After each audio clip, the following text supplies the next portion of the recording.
How's it going, shoppers? Today we have some Instacart news, and it's not good. You've probably already seen this on Reddit or maybe in the email that they sent out, but basically our base pay is about to be cut in nearly half for simple orders. So we're going to be going over that, but first we're just going to start looking at this email and kind of go over piece by piece just to kind of see what's going on. So this is the email that you guys most likely received. If you guys haven't read it already, go ahead, maybe pause this video, pull it up. I think it is worth noting though that Instacart recently had another update, and it kind of seems like the algorithm completely changed for how they distribute batches. I personally have been having really good days recently despite this happening, but yeah, today I made nearly $200 in like 7 hours. It was actually great. So hopefully you guys are noticing the algorithm change as well. It seems like you don't have to be in the bubble as much anymore. But anyways, back to this part of the update. Creating new ways to earn. As Instacart has grown over the years, we've expanded from serving just a few stores to more than 1,200 retail banners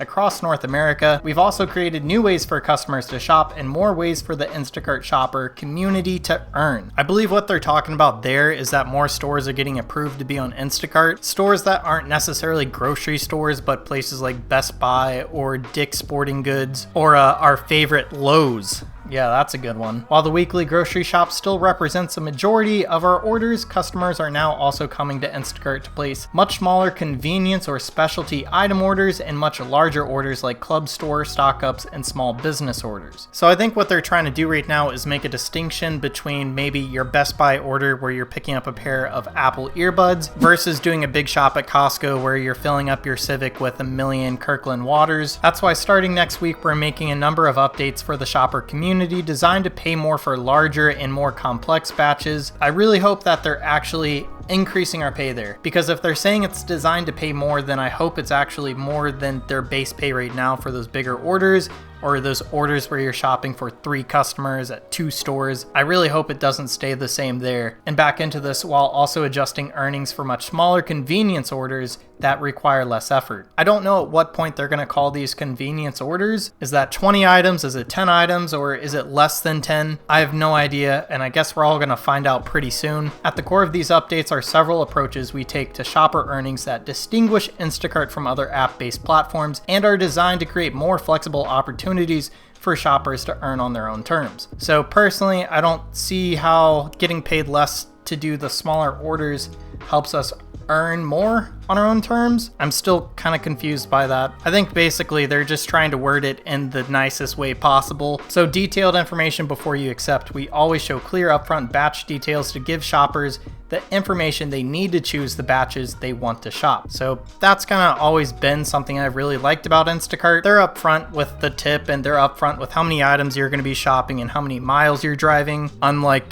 some apps like DoorDash, there are no penalties for refusing batches ever. Shoppers can always select the batches that make sense for them. Shoppers are never penalized for declining batches. Keep that in mind because we may be refusing even more batches. And that is something I can also appreciate about Instacart, not having an acceptance rate. Tips belong to shoppers. I think we all understand that. That's always kind of been the case, except that one time, if you know what I mean. The worst for last, competitive guarantee batch earnings.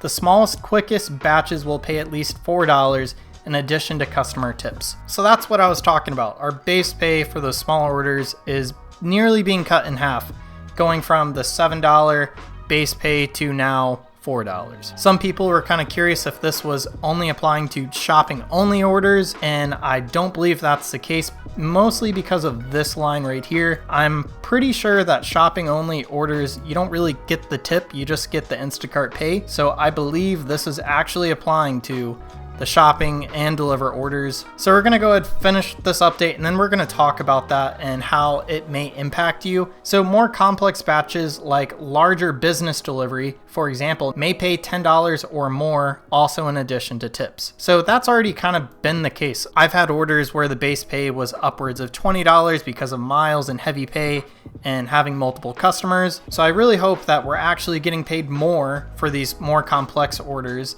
in that it's not just staying the same and then we're getting paid less for the smaller orders. The only thing this is doing is maybe making those incentives more worth it, but something that worries me is that the $4 base pay is getting very close to food delivery base pay. Food delivery is much quicker most of the time, and you're not having to park your car, get out of your car, shop an order, wait in a line to check out, load it back into your car and drive to the customer.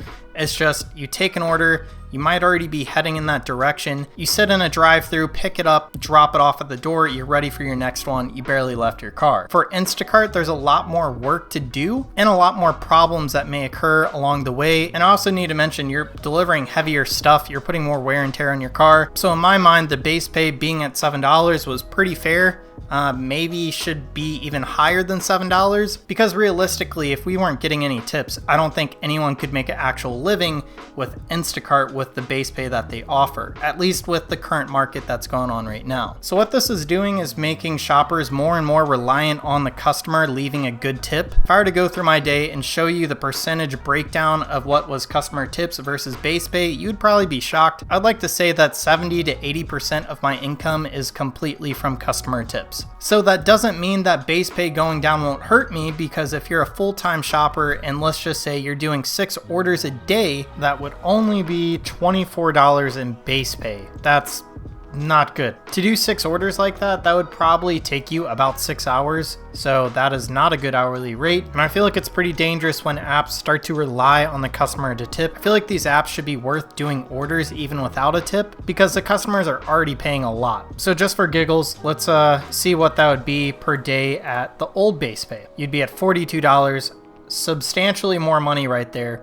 And let's go ahead and multiply this by the week. At the old base pay, you'd be making about $294. You'd only be at $168 in base pay for the week. Now, granted, not all orders are going to be $4, but I'm just trying to give you some numbers here to explain how much this might impact us. This kind of seems to be a recurring theme. Every gig app has their high point where it gets very popular, the pay's great, but then they get big enough to the point where they could just keep accepting new drivers that aren't as good at taking orders that make sense. A lot of new drivers are unfortunately probably going to be taking these $4 orders, and it's kind of promoting companies like this to lower our base pay. We see it all the time. DoorDash, Walmart, Spark, they're all lowering their pay, and it's unfortunate timing because a lot of people are having higher expenses while our pay is getting lowered, and it just quite doesn't make sense. It might make more sense for the companies if they're doing pretty bad right now because of the economy, and maybe this is just what they have to do to get by right now. But from my experience, once they lower the base pay, they don't really go back and take it back up. They kind of just slowly chip away at your base pay until it's pretty low and you're almost completely relying on the customer's tip. So anyways, that's the update. I don't necessarily think it's a good thing, but at the very least, the algorithm has been treating me very well. I've been getting very good customers that tip well. So I guess that's kind of the silver lining here. Anyways, make sure you guys comment down below what you guys think about this update. If you think I'm wrong about anything, feel free to let me know as well. And one last thing, make sure you guys check the link in my comment section down below for a way to make $10 for free. And I'll see you guys on the next one.